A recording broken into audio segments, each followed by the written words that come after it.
typically on the show, I'll ask people if they can recall the earliest memory where either like fan art or video games started to have an impact on their life. It sounds like you already kind of went through that process with your book, but being in arcades, was that the first time that they really hit you? Yes. And I'm going back. This is early 80s. I think it was like 82, 83. So usually my mom will say, Danny, go to the grocery store. I want you to buy whatever, like milk or something, right? So whatever change I get, I'll go to the arcade and start playing. So I remember seeing, I think it was like Pac-Man, Donkey Kong, Centipede, especially Centipede. I will mess around because it was like a different controller compared to the other arcades. I was like, oh, this is pretty cool with a ball and everything, right? So yeah. So that was a lot of fun. And, like for me, growing up, I didn't have no video game system. I know the Atari at that time was like the hot thing. And then one day my grandmother, she just, what the story that I heard was that my uncles bought the Atari for the kids, right? So everybody got the Atari. I was the only kid from the grandson that didn't get an Atari. So at that time, I remember they were selling there was commercials online, like you could buy the Atari for $50. Like if you could if you look it up online, there's like the commercials is out there still, right? Oh wow.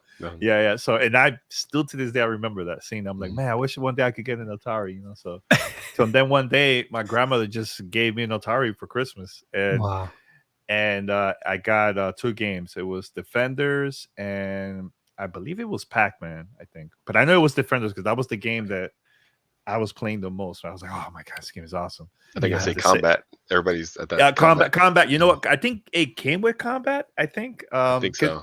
At that time they had like bundles and stuff, So yeah. But Combat for me was like, all right, I gotta play with my cousins. I can't, playing by yourself is whatever. It's not that good.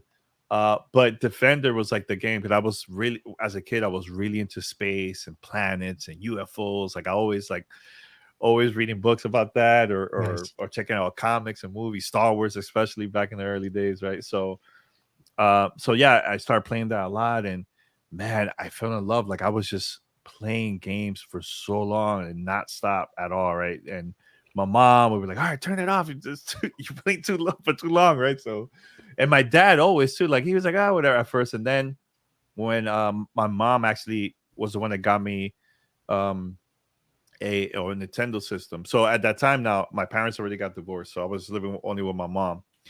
And yeah, when I got the Nintendo system, oh my God, it blew my mind. I was like, okay, this looks even more beautiful. The graphics just looks amazing. The fan art is different. The cartridge is different. Everything was just different to me. I was like, oh, this is cool. So I was like, I'm never going to leave the house. I think I'm going to be playing this forever. Yeah. And I can imagine even going through, well, I know firsthand that parents being split, those video games help even more those times when you're young and you just want a place to kind of escape. So I'm sure that all hit you right at the right time. Yeah, and the thing that a lot of people don't know is at that time I was one of those kids that I'll break a toy and I want to fix the toy. Because I was always fixing. I was always experimenting, like with my dad's equipment. He used to be a DJ back in the day, so DJ at house parties and stuff like that. So I'm there experimenting, checking out his radio, cassette player, and record play, and then after he left the house, because when my parents got divorced, my mom got married, and still have the Nintendo. But now my stepdad, he bought a VCR. All right. So I was like, okay, this is really cool. So I figure out a way how to, and again, I was a kid. Like picture this, like there's no, and you guys know, there's no internet, none of that. Right. So I'm pretty old. Yeah. So I learned everything on my own. So I remember I wanted to watch cartoons and I figured out a way how to record automatically with commercials and all. While my mom could watch the news or novelas, soap operas in Spanish, right? So I was like, oh, okay, I'm gonna figure it out. So I figured it out. I'm like, this is awesome. And I also recorded videos of me playing games at that time too. Oh wow! I connected my Nintendo to the VCR, and It's always been in you. Oh, Yeah. the capture. You got the captures of gameplay. No, I don't. Maybe I have boxes and boxes of videotapes that I left in Miami, and my brother still has them. That's awesome. So I hope once he sends it to me, or I'll go over there and get it. Like I'm gonna look at it because I know I have tapes of me playing games back then, like playing Kung Fu, Ninja Gaiden. Yeah, that would be really cool to find your first streams. Oh, that'll be amazing, man. Like that, actually, today I found my first flyer. I saw you posted that of one of my first shows from like 2001, and it bugged me. I'm like, yo, what? Like it's in there. It talks about like, oh, if you missed the show, it was called Game Voice. So I had two shows at that time. I had PSO Radio, which was for Fanny Star Online, and the second one is Game Voice, because Game Voice is about all games, but I had no money how to buy these games, right? And so I was completely broke, but I could rent the games at Blockbuster, like that. So right. So at that time GameCube was coming out, PlayStation already is out. No, PlayStation was out or coming out, I can't remember, my dates are off, but I know Xbox was coming out later that year, right? And I figure out a way to. My friend made a flyer, and I was using that to promote the show, like online and message boards and stuff like that. So when I found it today, I was like, "Oh my god!" It talks about like if you miss a show, you could listen to the archive, and I'm like, that was like podcast at that time, So it's funny. I'll throw it up on. Oh, go ahead, John. Yeah. Oh no, I think you invented podcasting. Yo, I honestly. Yes. Yeah. I can say that. Yes. Because there's a very small group of people that were there at the time that's still doing it. Well, maybe only one that I know that's still doing it, but he's not as active online like me. But I know. Yeah, I started doing this like way before all this stuff, man. Right. And, at that time we'll call it internet radio, not podcast. So. But actually, podcasts was invented like around September of 2004, the end of September. Yeah, the flyer is funny. I'll throw it up so people can see it, but it's so early that just the parts of the podcast, like you said, are explaining the concept. Just that, don't worry if you like. It literally says, "I missed a show.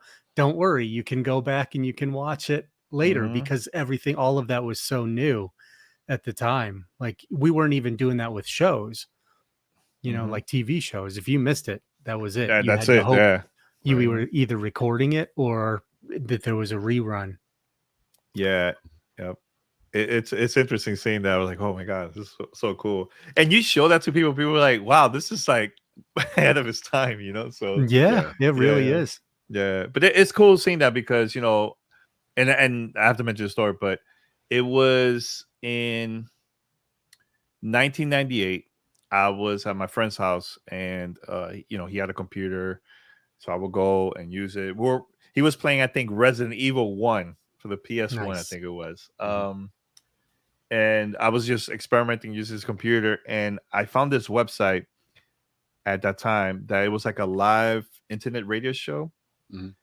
And it was under this company called Pseudo. So Pseudo had video shows that was live or audio. Pseudo Network.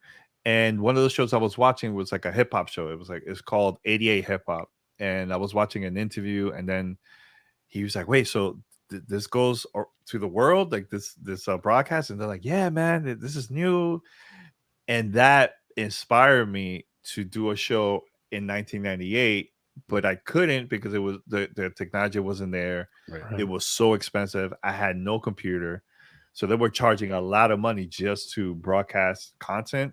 And the way I was going to do it was we were going to record it on cassette and let it play live using real audio, because that was like the big thing back then. Yeah. But you had to pay a lot of money just to get that that feature to broadcast to either to your site or to like other places and stuff. So I was broke. I was like in my teens. I'm like, there's Right. no way I'm gonna do this, man. You know. Right. So I waited, and then 2001, that flyer you got to see, it says mp3.com in there, and that website was meant for music artists.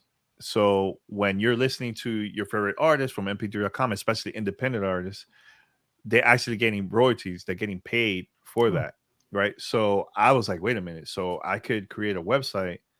It's free, but every time people listen to my show, I get paid. So my first check that I received was $500 Nice. Oh wow. in 2001, and it was through that website. Yeah, Yeah, and that's not bad. yeah, and mp3.com went broke. They shut down. I lost all my content, but thank God I have a couple saved on cassette. Oh, you do? Oh, Yeah. that's cool. I mean, You the quality is not that great, but Oh it's yeah, the still there. speeds. I can imagine what the resolution was with the Yeah. speeds they were. 320. Yeah, I have Yeah. a question. So like a lot of times when you're like ahead of the time, like with new technologies, how did people were they receptive to it? Did they think it was weird? It's like, oh, this will never catch on, or were they like digging it? People thought it was weird at that time. Yeah. They thought it was very weird. They thought it was like dorky doing that. Like, oh, Right. it's like nerd stuff, But I think things started to change in 2001 once I started getting opportunities and going to like events and stuff like that, and getting a free console from Xbox in 01, like Right. before it came out. And then they invited me to go to Toys R Us to launch, for me to talk to the media about my experience having the console, right? So they gave me the console with, I think it was like Project Gotham, and I got Halo after. It was around launch. But yeah, so they wanted me to talk about it, and then they wanted us to, like me and the other group that were there, they wanted us to talk to Bill Gates and show us playing with him, Fusion Frenzy and all that stuff. And Oh wow. the media, I'm talking about like CNN, Right. BBC, ABC, everybody was like, New York Times, they were there taking pictures and everything like that. And Yeah, because Microsoft got involved. They're huge and they're entering the console space.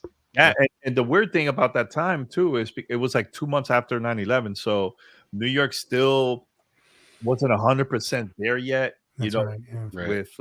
with like business and stuff like that. Meanwhile, Toys R Us wasn't even open yet. It wasn't 100%. So Microsoft had to get permission from the city of New York, for them to give them the green light to have that event in New York, in Times Square. Yeah. And then they made it happen. Everything just, the rest is history, But yeah, it wasn't at that time, it was still like 9/11 was still fresh, like the whole experience living there, with Right. it, so yeah. Oh, well. I just want to go back just a little bit. Sure. In your kid's book where you tell your story, you talk about how you, at one point, I think it was your dad, but he was talking to you about what you were going to do because you were spending so much time playing games. And you mentioned that you always knew that you wanted to work in video games. At that point, did you have any idea did you want to be an artist in video games? Did you want to make them? Or did you just know you wanted to be involved in general? I want to be involved in general. I just didn't know how or what. First, it was maybe a graphic designer.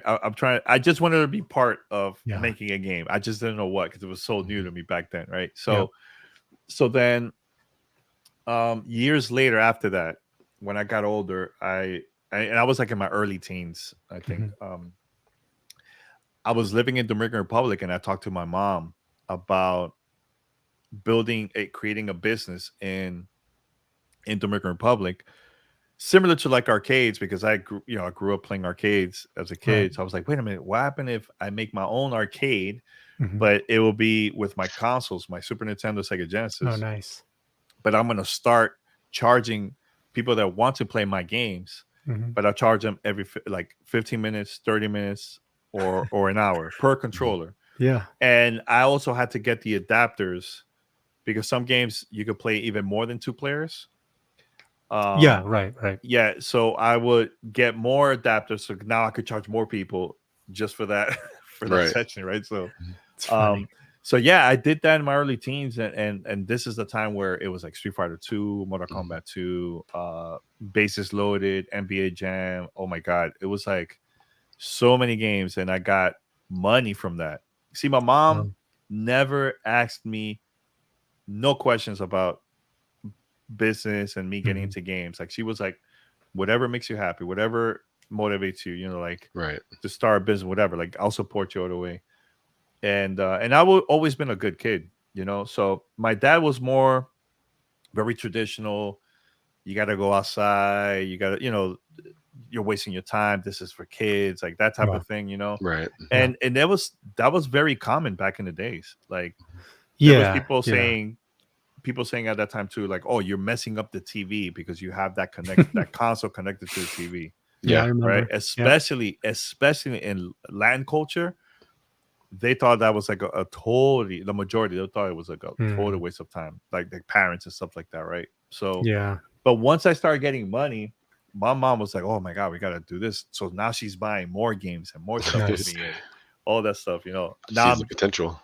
yeah, like that's the thing. Like, and even when I launched Gamertag Radio and my radio show too, like back one with Game Boys and everything, my dad, he just didn't get it, man. Didn't get it at all. It took years until he got to see like the income, the opportunities, the awards, the media, not gaming media. I'm talking about like traditional Yeah. media, right? Things that he recognizes. Yeah, he's like, wait a minute, wow, this is, you know, I even did a party because we used to do annual parties to celebrate my show. We had it was called Community Vibes, so we had like people from all across the world coming to Miami to meet with us and celebrate and everything. And the last party that we had on that, we had like 1,000+ people there, and my dad was there. He got to see that like live in person. He was like, wow, this is insane. I'm like, yeah, this is what we do. Yeah. You know, Like and that's when he's like person. slowly. Yeah. He slowly was like, okay, I get it now. I get it. Still was, we had like 1,000+ people there, and my dad was there. He got to see that like live in person. He was like, wow, this is insane. I'm like, yeah, this is what we do. Yeah. You know, Like and that's when he's like person. slowly.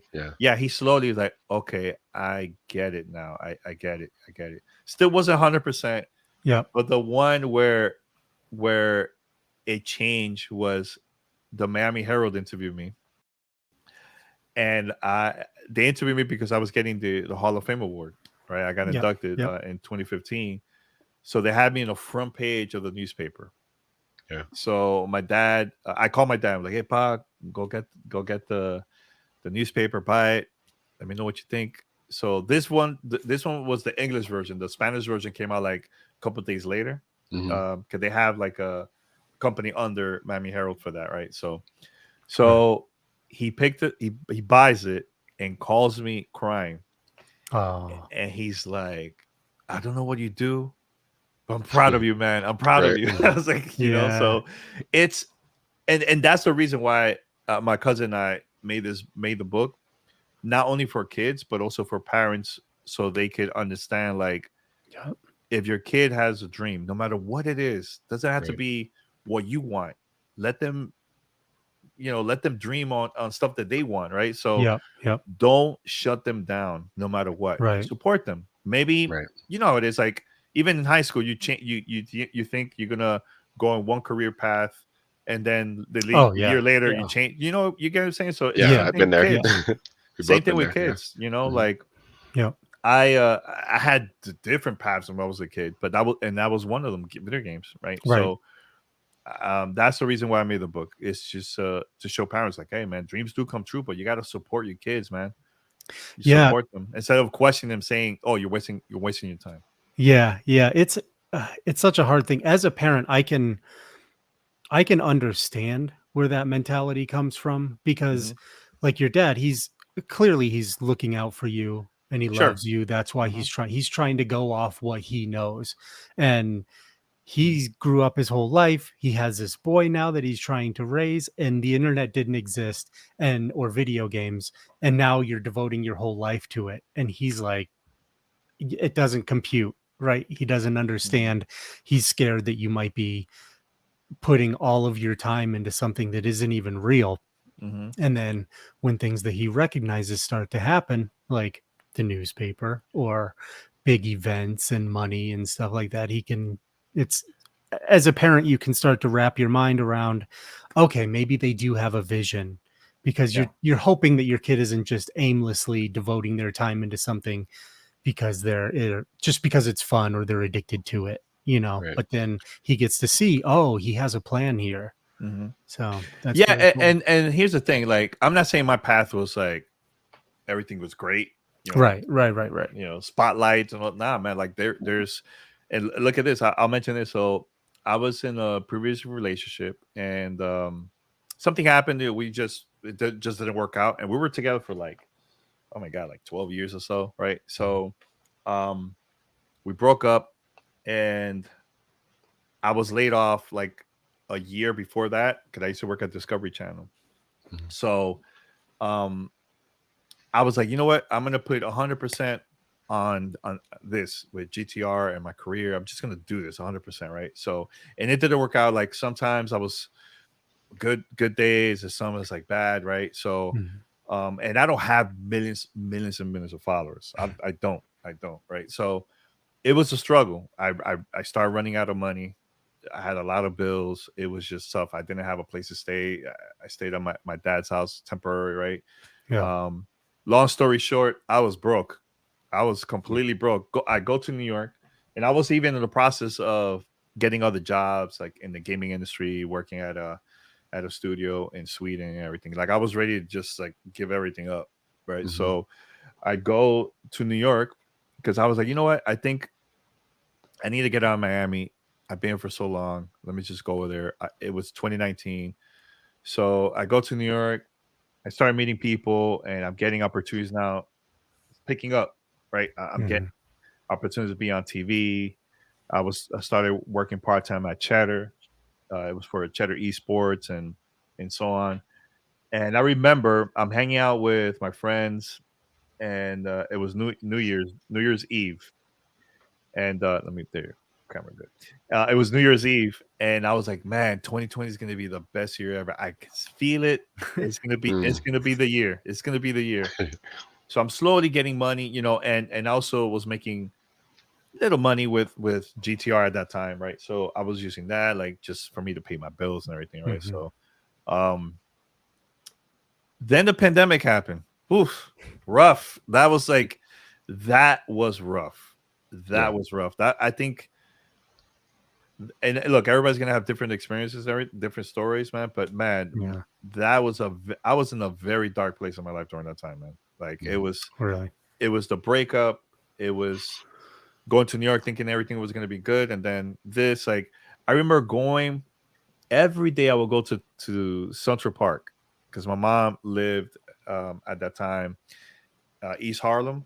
Okay. So easy for me to just walk to Central straight Park, up. straight, yeah. Or I'll walk like downtown. Like I would just put headphones on and just walk because I just couldn't take it anymore. Just staying inside the house, right? I'm like, I need to get out, wear my mask, and just go, right? So, and I remember there was this chair that I always would sit at Central Park. And that was like the chair for me to just think about life, like what's next. Like I had no idea what was gonna happen. I was like, I gave up because I was like, are we gonna get vaccines? Like I don't know what's gonna happen. Am I gonna get opportunities? Am I gonna get a job? Like how long am I gonna be doing this, man? So, fast forward summer of 2020, and now, I'm getting opportunities a lot more now. Paris, my co-host, Pete is doing good too. Like things are changing up, right? Still no money, but it was more of just opportunities, like remote, getting games early still, that type of thing. But it was more like exclusive type stuff slowly. And things started changing. And then I met my wife because she hit me up one time in summer of 2020. She hit me up. just DM'd me because she saw me protesting for Black Lives Matter in New York, right? Mhm. I did that for like 2 months straight, Oh, every wow. day, Yeah. Wow. the city, right? And she loved that. Like she's like, wow, and we have a lot of mutual friends. Mhm. So then we started, playing. I remember we started playing. First, we started playing Hyperscape. We hated it. We were playing for like maybe 3 minutes. We're like, this game is not for us. So then we started playing Apex, and man, we connected, man, connected, and we took advantage where everything was cheap during that time, and flights and hotels, and she just Oh, yeah. flew Oh, yeah. from Seattle to New York, and we hit it off, man. And let me tell you, man, everything changed when we decided to move to LA. Hmm. It was like meant to be, man. Like, we moved over here, and I'm feeling different. Yeah. She feels great too. Like our opportunity's been growing even more. Like last year was the biggest year of my life. I'm talking about like income, Hmm. uh, just opportunities, and just back to back stuff happening. Like it was a lot. We got married. We bought a house together in Los Angeles. Hmm. We traveled. Oh my god, like we did so much last year. And from 2020 November 2020 to now, those 3 years has been like one of the best 3 years of my life. And it Yeah. was because she us get connecting together. Like we needed each other during that time, man, and Yeah. more than ever, because we were both going through some stuff, Yeah. but for me, man, I almost gave up, honestly, multiple Mhm. times. But one thing that really helped me is not only her, but having Paris and Pete, they helped me so much, man, because there was a time that I was like in a really bad place, and they were checking on me every day, man, every few minutes, just like, are you okay? Yeah. You're good, Yeah. and we need each other, man, Yeah. Yeah. It's and really good to have friends like that. Yeah. I'll never forget that, man, never forget that. I invited them both to our wedding, to the baby shower. Like Yeah. they're like my brothers, man. Right. Just want to say that because a lot of people only talk about the good stuff all the time. Mhm. Like, oh, Right. everything is good and I have so many followers and connections, and I'm like, Hmm. Right. that's good and all, man, but talk about the bad, man. Talk about Yeah. like stuff Yeah. that helped you make you stronger, man. you know Yeah. um and another story too, in '05, I went to E3 broke. Like I went with my brother to Los Angeles because I was Hmm. living in Miami at that time too. And I swear to God, bro, like I only had $20 at E3. The Yeah. reason Wow. I put all my money into a media kit, all my money on renting a car, because this is our first time in LA, Right. we got a hotel, everything, and I had no money, bro. Oh, Like wow. $20, and we were eating dollar burgers Hmm. every day. We'll go to McDonald's. I'm like, Yeah. all right, Yeah. let me get a chicken nuggets, or like it was nasty food for the whole week Right. because Yeah. I had to wait until Friday for my following check. It was not easy, man. Not easy at all. But I appreciate that because it makes me realize, like, man, you know what? Never forget where you came from. Never Yeah. forget like the struggle, all that stuff, man. Yeah. And I can imagine you feeling at a certain point that you do want to stop because you've been doing this a lot longer than most people. So I can imagine at a certain point, it just feels like you're spinning your wheels. Like getting Mhm. invited to things is really fun and getting to make connections and meet people is really cool. Mhm. But if it just kind of stays at that level and it feels like you're not making progress and you're not making a good living off of it, I'm sure at some point it's just like you need that next step to kick in. And Mhm. if it doesn't happen when you need it to, it can feel like, Yeah. all right, I got to figure something else out. Yeah. Yeah, I mean, oh man. Um it is hard, bro. It is hard.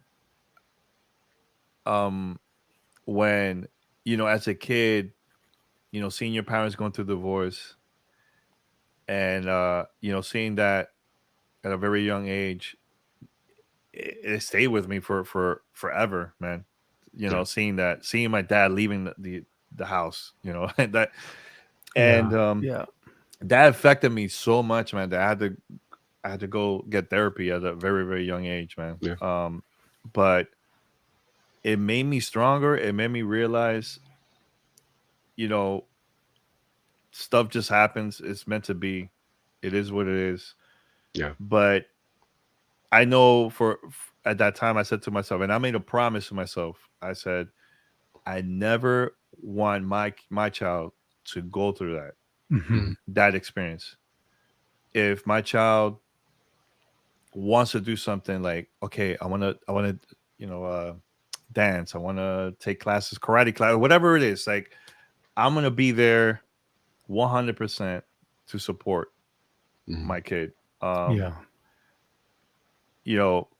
My mom's single parent, not having a lot of money, and she worked so hard just to get me things and paying the bills and everything, man. Like, a lot of people Yeah. are spoiled. I'm not gonna lie, a lot of, especially here in the US, man, where we got the AC, we got the internet, we got all this stuff, right? Very, very spoiled, man. But let me tell you, man, like growing up with my mom in New York, very different story.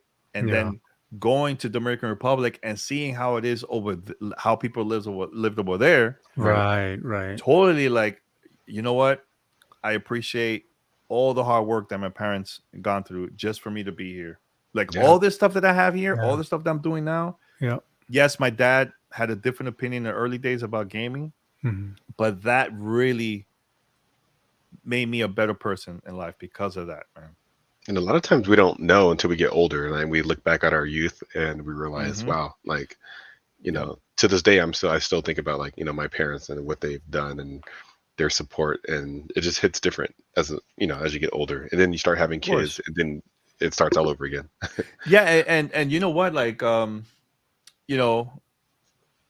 going to Dominican Republic every year, seeing that how it is like that made me realize, like, man, I'm in a good place, man. Let me not mess up, man. Because sometimes when you're a teenager, you think you know everything, man. Yeah. So it's not, if it's not your way, forget it.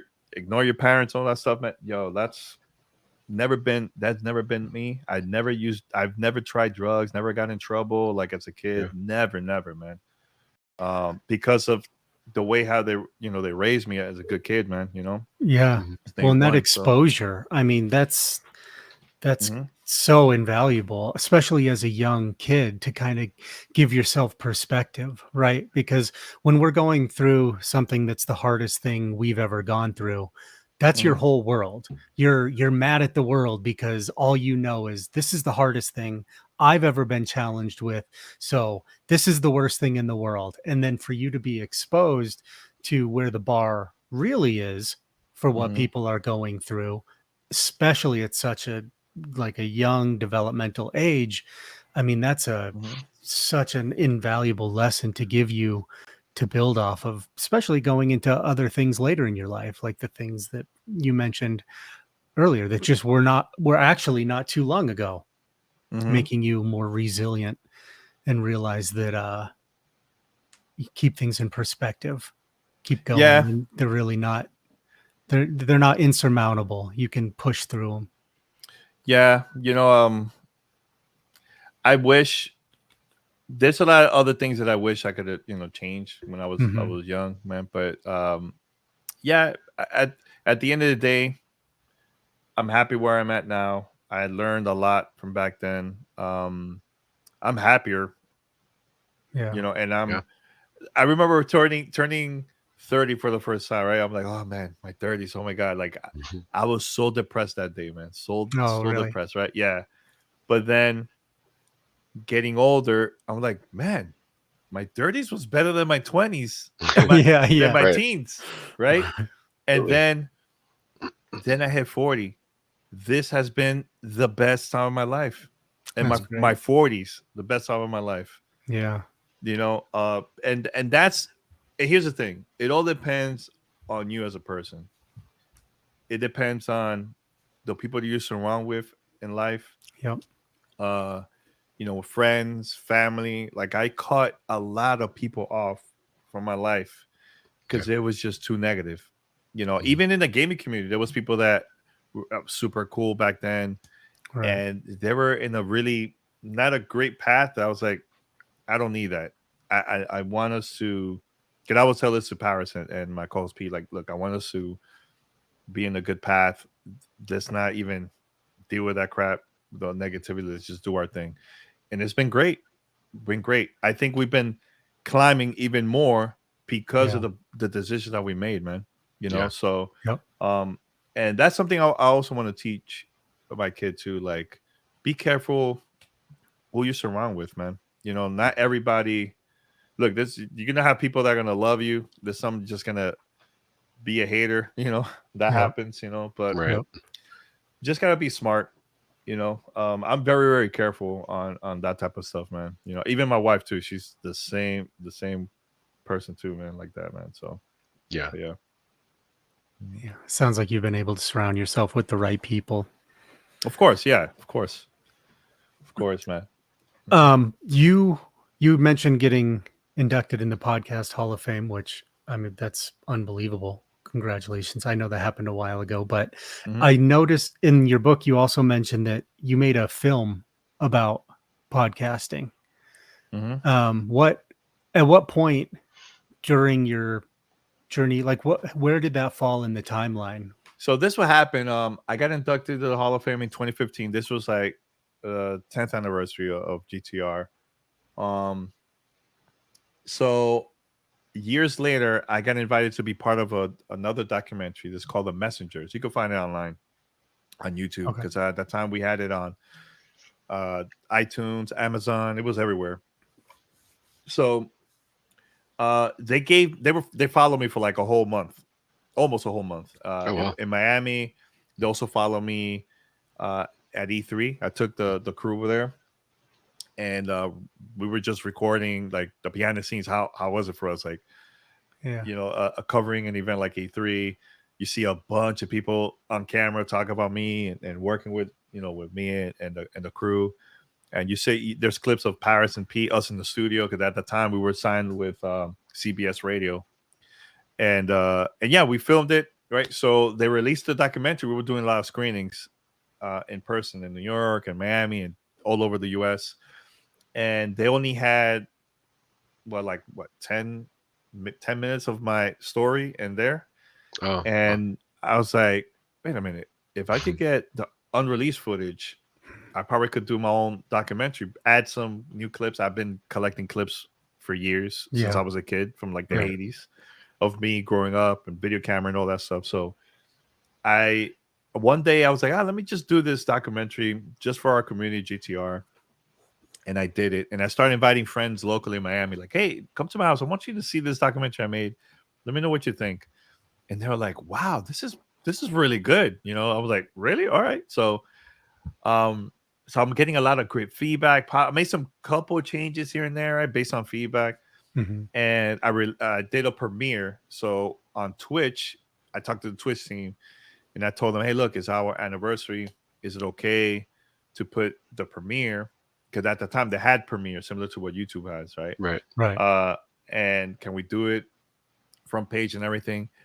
They put us on the front page on Twitch. And there was people that even took a day off from work from around the world, just wanted to see the story and everything, and it went really, really well. So then a couple of days later, and people, oh, by the way, the community, they love the documentary. So then one day I was flying somewhere. I think I was flying to San Francisco for an event, and I'm like, how about if I submit this at different film festivals? Like, what will happen? Let's see what happens. I submitted it. So I submitted to a bunch of film festivals. So the ones that really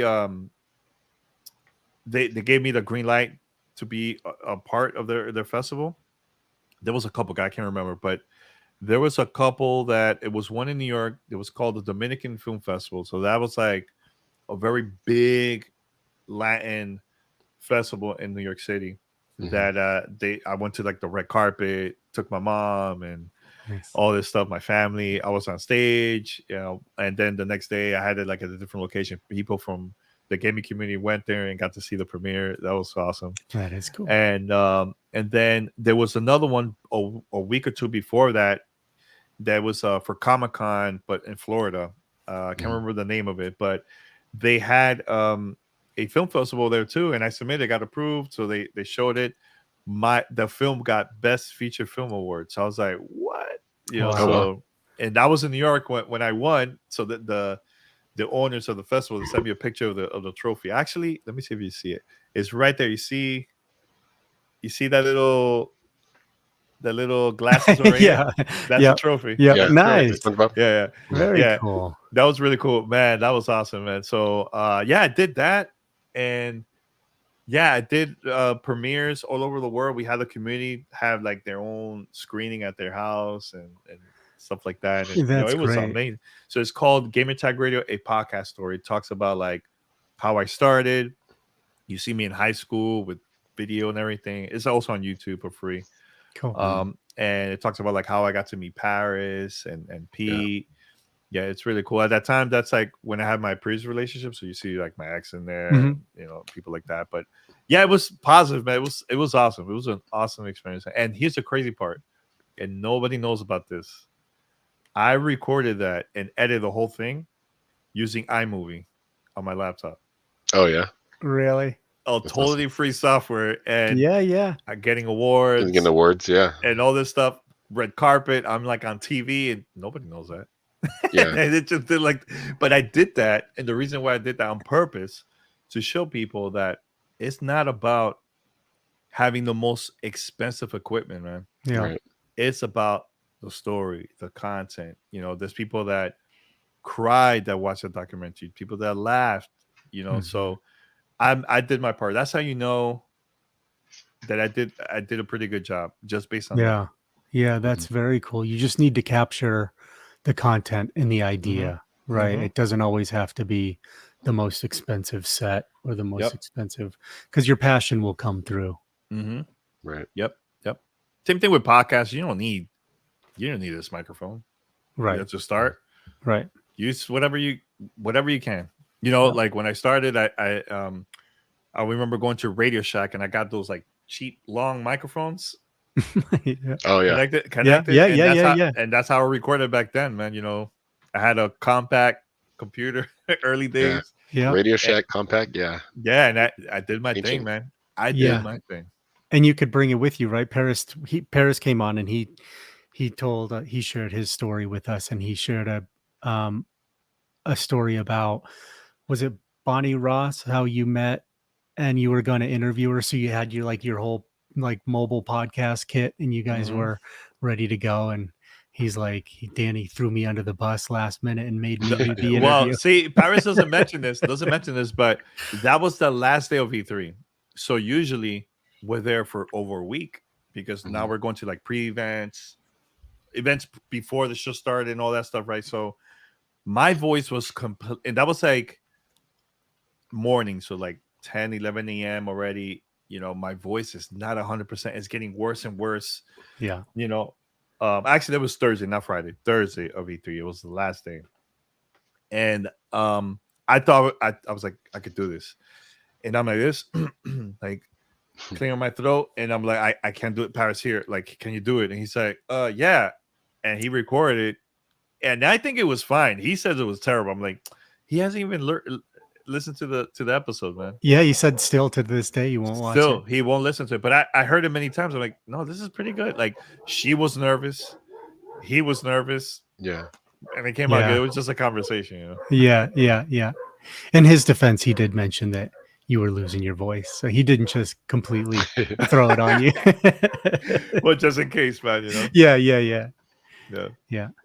It's very cool. I want to ask you what you think the hardest hurdle is for you, and if you have a solution for it. But I ask, like, for example, we've only been doing this a couple months, but I've already noticed that for me, the hardest part is forgetting that all this stuff is here, and just talking the Mhm. way I would talk to you and having an authentic conversation and just presenting my real self and not trying to act a certain way and Mhm. just get comfortable on camera. I think that for me, I know that that's been the hardest part so far, is just feeling comfortable enough to shake off like all the phony stuff, like acting the way you think you're supposed to be acting, and just be yourself. Sure. Yeah.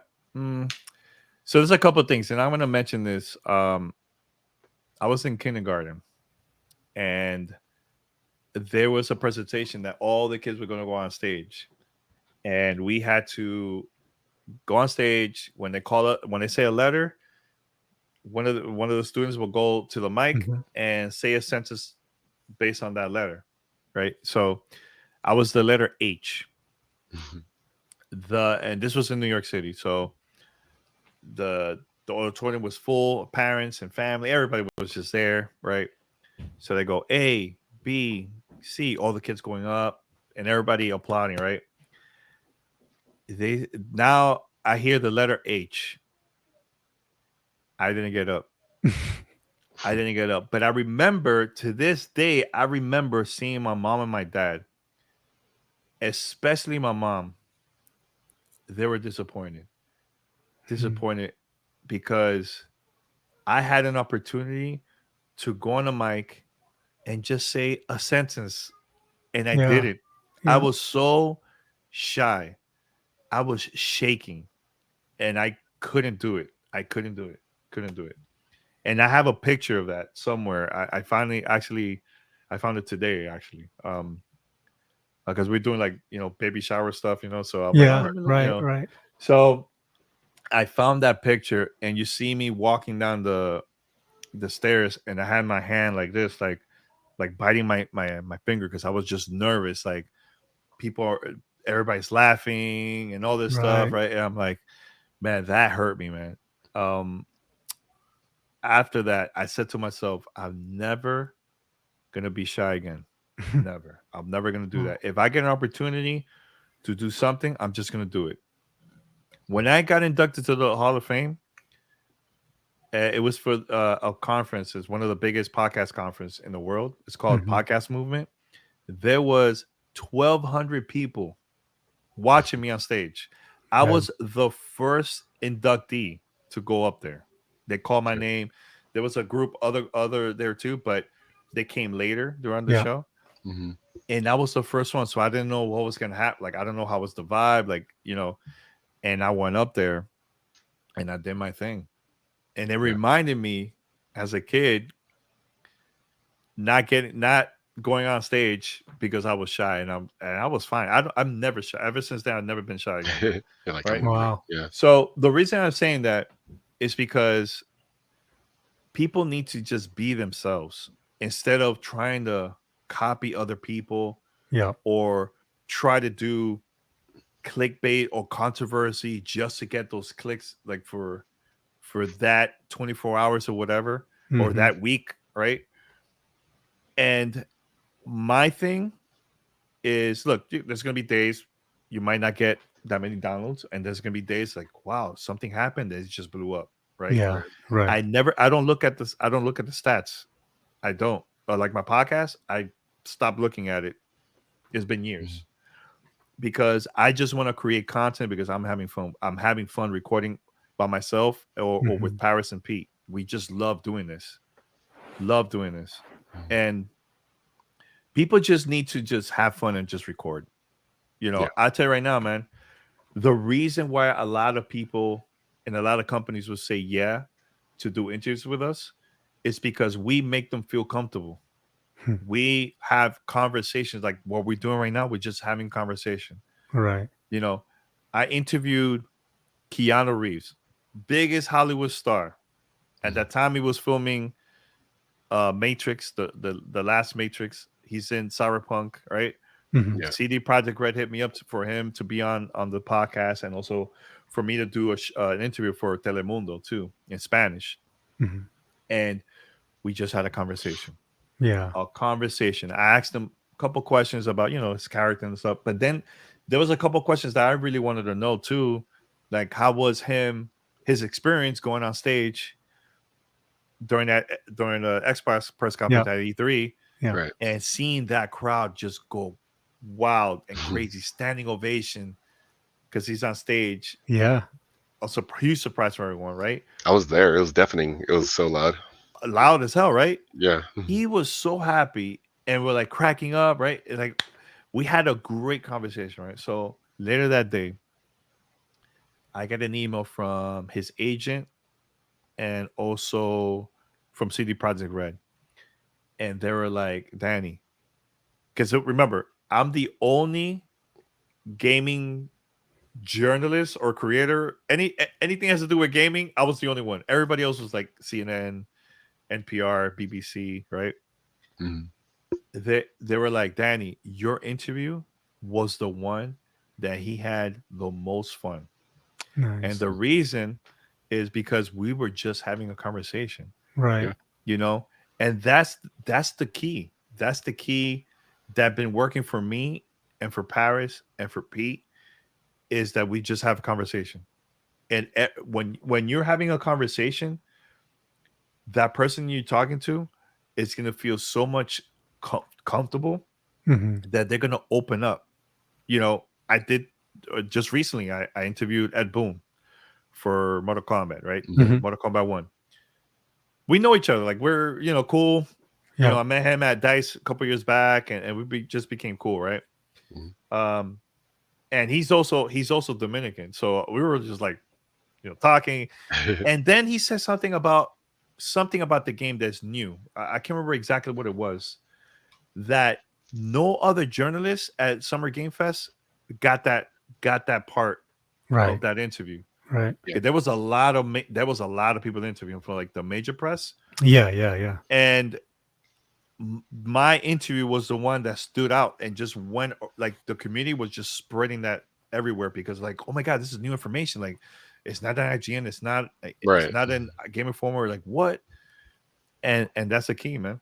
Yeah. It's just being yourself. Like, when I go to these events, I see people just like acting different and not themselves. It makes the Yeah. other people uncomfortable, man. Yeah. You know. One more story, and I'm sorry, this is a very long answer. No. but No. the- It's great. There was one day that Paris and I got invited to go to Timefall event. Right. Mhm. And when we go there, we were the only podcast there. And there was a bunch of like YouTubers, streamers, right? Like Twitch streamers and everything, right? And Paris looks at me. I looked at Paris, and we were like, bro, we're dinosaurs, man. Like, this is not good. Like, before, it was a lot of podcasts that would go to like events, hmm and that was the one that we realized, yo, we're the only ones. Oh my god, this is not good. We got to step up our game. We got to do something different. But when I say different, it was more like, let's focus on video, that type of thing, right? Right. But right, we right. go to the event, and I see a couple YouTubers, not gonna mention names, but a couple YouTubers interviewing Vince Apella, and a couple other people that were from Respawn that worked on that game back then, Mhm. the Yep. first Timefall. Yeah. You could tell the folks at Respawn feeling super uncomfortable, because they were like, oh, it's not like we're not we're not, we're not like acting on camera and everything like that. So they're just there Right. standing. It was weird, and I'm seeing this. Paris seeing this too. We're like, oh man, that's weird. Like, so now it's our turn, and it was 3 different people that we had to interview. We interviewed them. Oh my god, one of my favorite interviews. We opened up. We start talking about like how they came up with the mech and all that stuff. We started talking about like Japanese anime and Voltron and all this stuff. Like, it was like a great conversation, just hearing like the behind the scenes, how they came up, with the game and all that stuff. And we were like super excited about the game, right? So, and you Yeah. can hear that from the audio, no video. Yeah. So we finished the recording, and EA PR comes up to us, and they were like, yo, you guys were like the best interviews that they had in the whole, because they had a 2-day event, one for media and one for content creator. And they said that we were the best from both of those days. Yeah. They were like, yo, they felt comfortable. It was really good. Great conversation. You guys asked different questions that nobody asked. Like, that was good.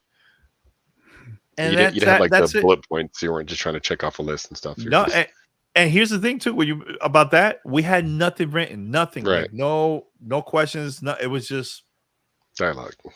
Yeah, we were just having a conversation, and that's what I think people should focus on, instead of, yo, let me start leaking, let me get angry about a game, let me talk trash about other creators, let me do this, let me do that, and it's just like, really, how's that helping our community by doing that? Right.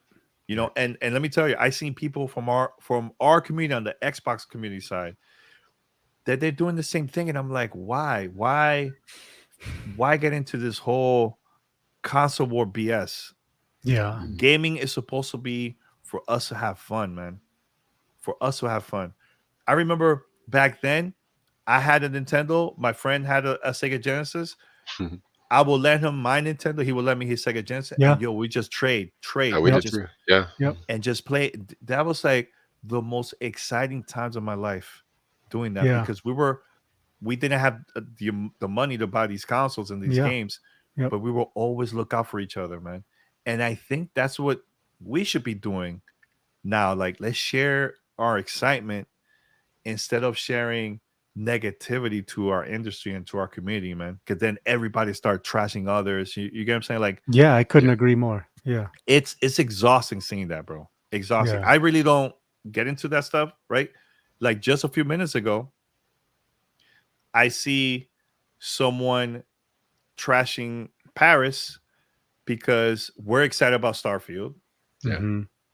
He trashed Paris, and Paris is my brother. I went in and defended Paris, like, yo, and I usually don't do that. Like, I don't interact with negativity like that. I don't do that at all. Yeah. But it really got me mad, because especially from the Black and brown folks, there's not many of us in our industry, man. There is not that many. So instead of trashing each other, let's uplift each other. So we can make our industry better, more diverse, more. You get what I'm saying? Like, it's just it's frustrating, man. Like, it's sad seeing this. I've had that same conversation, and I mean, I don't mean for the whole conversation to go there, but it was same thing. It was like, I think Paris was kind of moving up in the Xbox community, doing events on stage, and my beloved Black community was like trying to tear him down. I was like, dude, we're like worked so hard to get to this.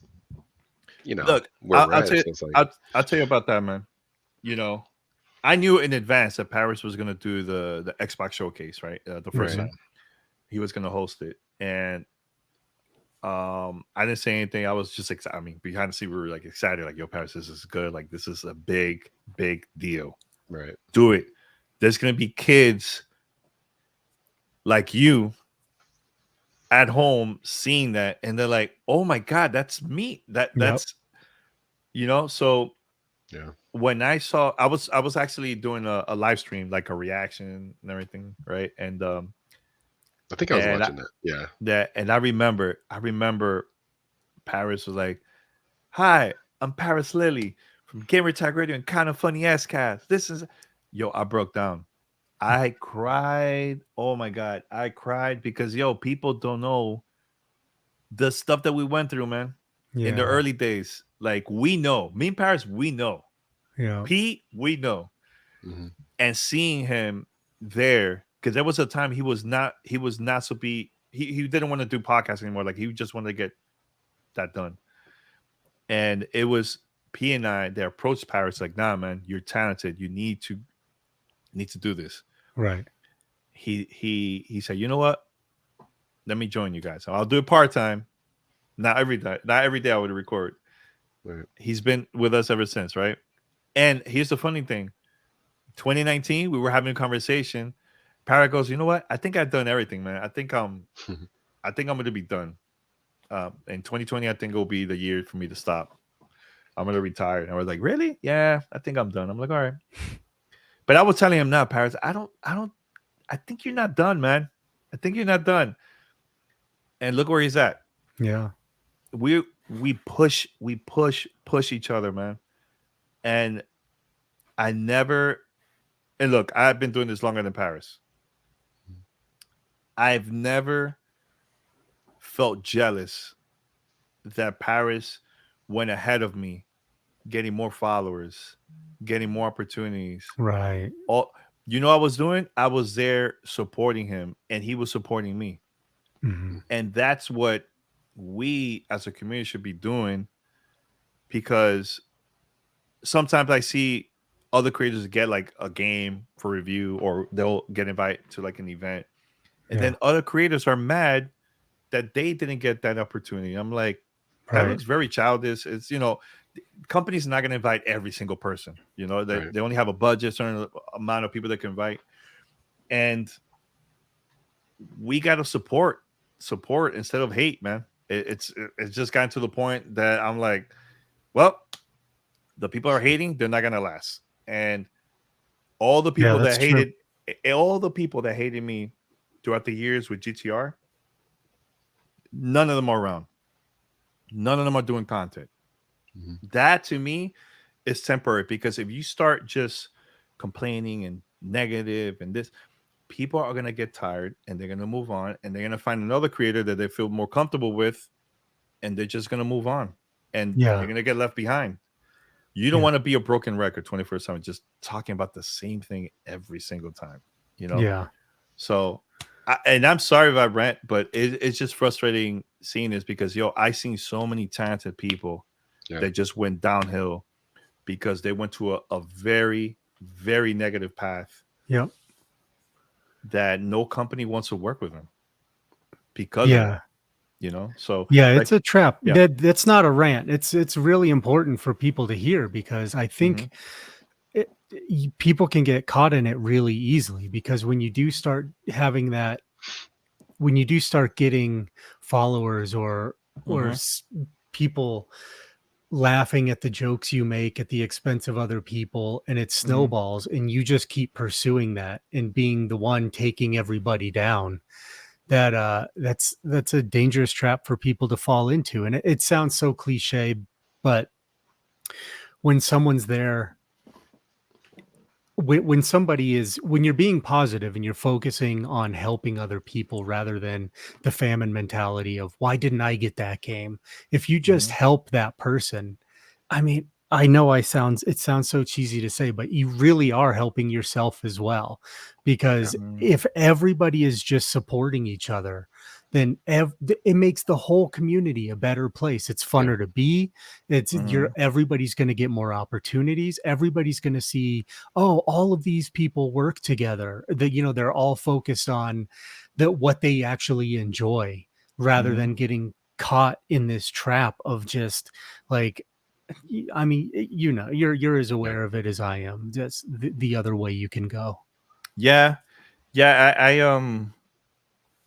I'm look, I've seen a lot from the Xbox community. I'm like, oh my God, this is not good, man. Let's they're starting to get some wins, so now they feel and look, it's kind of it's not warranted, but they're kind of look. I'll say this: just because you're getting a lot of followers because of the stuff that you're posting that's negative, okay, that's cool. You're getting a lot of support of people that just love that type of content, right? But do you see yourself 10 years from now, 20 years from now, right, doing the same exact thing?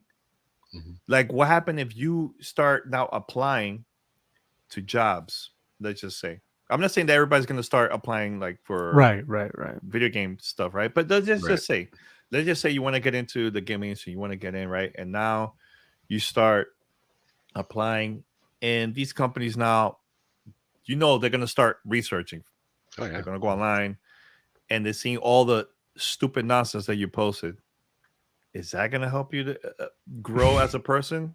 Right. Saying, Xbox great, PlayStation is bad. Like, really, that's not gonna help. Look, I even had conversation with people that are in the industry for multiple companies, and we'll go to like dinner or at events and stuff, just talk, and they say the same thing. It's like, oh, it's very tiredness, man. Like seeing people posting that type of stuff online, like, you know, and now you're hyping your followers to go attack the company or attack the developer, and now developers are like, yo, what the heck, this is death threats, like what's going on? Like, Yeah.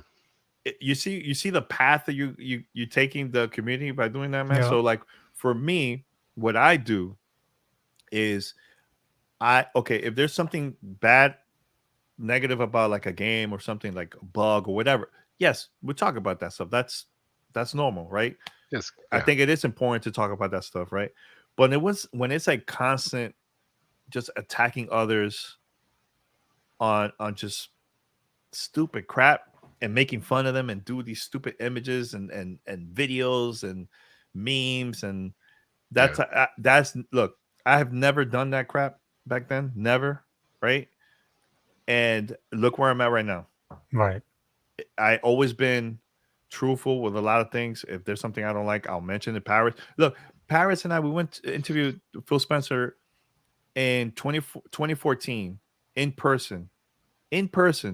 And I remember we were sitting down, and in the middle of the interview, Paris goes, yeah, I'm not a fan of Connect. Like, I think that was a mistake. Like, he mentioned that to Phil Spencer's face.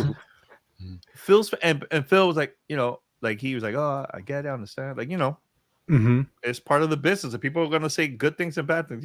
That happens, right? Yeah. And look where we're at right now. He still got opportunity to talk, present the showcase, host it, right? Yeah. I've done multiple things. There's companies that are hitting me up to do speaking engagements to their company, to the higher ups, like everybody, right? Because they see the change that we're trying to do in gaming, and they see that this is important for our industry, and they're giving us our opportunities. It's not how other people will call it kissing butt to get opportunity, because it's not about that, man. You know what I'm saying? So, well, it goes back to what you were saying about just being yourself and just having a conversation. People people are able to understand there's a difference between having an opinion and just trying to be negative for clickbait. Paris voicing his opinion about Connect he's not saying that to make like some salacious clickbait article. He was just telling him how he feels. Yeah. So, that's the difference. That's the difference. He's just like, I feel like Xbox One could have been better without Connect. Right. You could sell it Connect separate. Like, we had like different conversation about that at that time, but to I got to give props and credit to Xbox. They still gave us opportunities, and still, like, even when we gave them like bad feedback about something, they were like, you know what, we get it, and they still work with us, man. They actually, I think they appreciate that, though. They appreciate that. And you know what? One of the things they said to us, when you guys are doing that, it motivates us to make the product or products better. It motivates our team. Right. So that's the difference between the stupid nonsense that you see online and the stuff that we do. Yeah. Constructive feedback. Yeah. Yep. Well, Danny, I feel like I could talk to you all day long about this stuff. I could talk forever. I know. Me too. I'm having a great time, but I know you have other things you have to do. You have a lot of stuff. You have a busy week. We were talking earlier, and you have a lot of commitments. And I asked you to come on for about an hour, and we're at that. So I just want to thank you for sharing your story and for being the person you are in the community. When I started getting into it, you were one of the first people I started following, and I think you make a really good example. You and Paris, there are a lot of people, but I want to thank you specifically for being the people you are in the community, because it means a lot, and it's good that you're a voice for a lot of us. You're good people, so I hope your success continues. Thank you. Thank you for sending me the coin. Actually, I have I have it somewhere in the back here. Oh yeah, it's like absolutely. it's between these books. It's like right.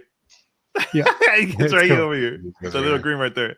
Yep, I love it. It's amazing. And you know why I was so happy to get that is because going to that Xbox event in 2001 like really changed my life. Yeah. You know, and I still have my badge from like that event. I Yep. collect badges, by the way. I Uh, kept mine too. too. Yeah, and getting that, it was like, oh man, this reminds me of at that time, you know, and Yeah, how yeah. important, you know, because I'm just a gamer. I'm not just Xbox, but Yeah. Right. that really was life changing for me, man. And one more thing, and I know we're gonna wrap it up, but It's cool. you know, on the 20th anniversary of Xbox Mhm. that year, I got an opportunity to be on the Times Square billboards for Twitch. Yep. And that was across the street where I was in 2001 for the launch of Xbox. Oh wow. And it was Wow. like, I remember being there and seeing myself there, and I turned around, it was what it used to be Toys R Us. And Yeah. I was like, wow, full circle, man. Yeah. So that's how I felt when I got your coin. That's how I felt. Well, I'm like, glad that's the impact it had. Yeah. yeah. So thank Thank you you. for giving me that opportunity, man, to get Yeah. get one. No, No, real- thank you, man. That's Mhm. oh, go ahead, Sean. Yeah, no, I just want to thank you as well. Like, Mhm. like Ben pretty much wrapped it up pretty nicely, and I've told Paris to himself, like to his face as well. Like, I appreciate both you guys, what you do to this community and all that you do for diversity, because that's really huge. Like, in my heart. Mhm. I'm Black. My wife is Mexican. We have 3 kids. Diversity is like it's huge, and the role model that both of you guys are, like all 3 of you guys, to this industry is just it's awesome. It's great to have, and it's just want to personally thank you No, thank for all you. that you do. Thank you so much. Yeah. All right, Danny. Well, we'll all keep supporting your work, and hopefully we run into each other at some more Oh, we Xbox definitely events. we definitely will, for sure. All right, Not man. not during the Game Awards, because I'll be busy with our baby. But after that, yes. Yeah. Yeah. Congratulations. Yeah. Yeah. Thank you, man. All right. Thank you. Thanks for coming on, man. I'll talk to All you right. soon. All right, take All right. care. Thanks. Bye. See ya. Later.